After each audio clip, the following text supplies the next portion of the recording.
morning, SA COVID lockdowners of the fifth day of, is it wave one? Let's hope not. And we're a quarter of the way. And so in true style of Talk to Us, I have gotten up, I have dressed up, and here I am, I've shown up. So brand building tips for today.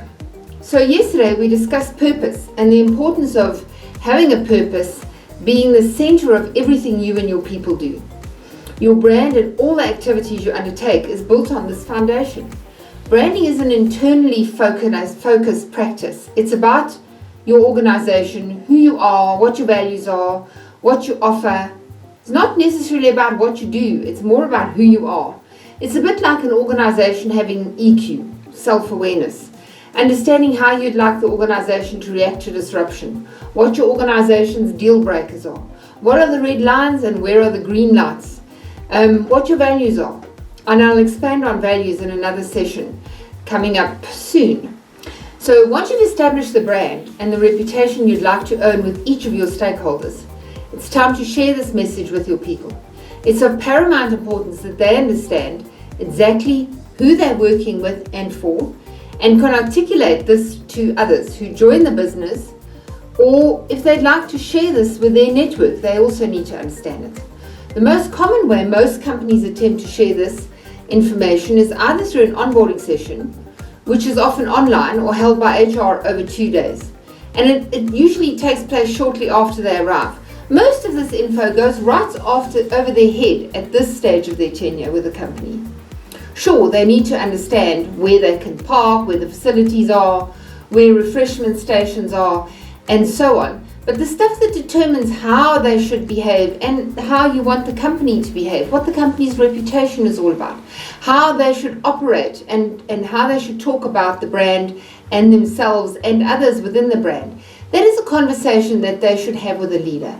And this is the only way to inspire people or to promote a sense of mission.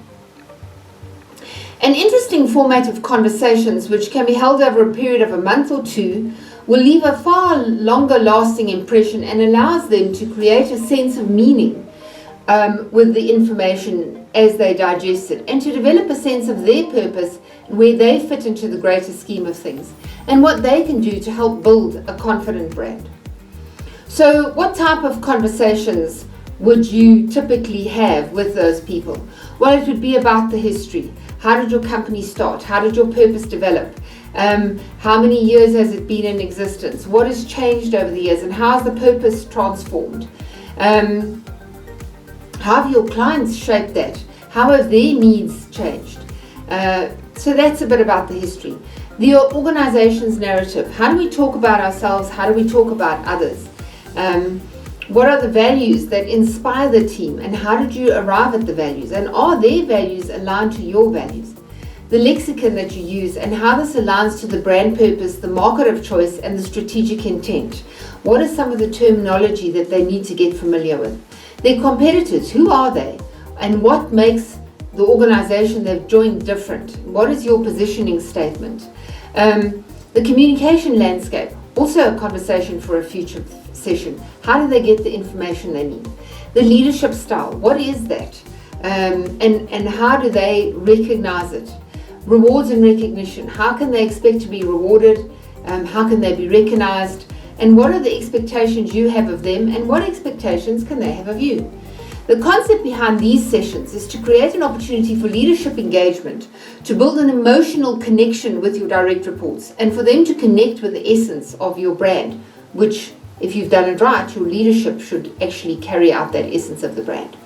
So the next session will be about values. So once again, for all our first responders and medical practitioners that every day get up, dress up and show up, irrespective of the fact that they're fearful or may even be feeling ill, stay safe. See you soon. Cheers.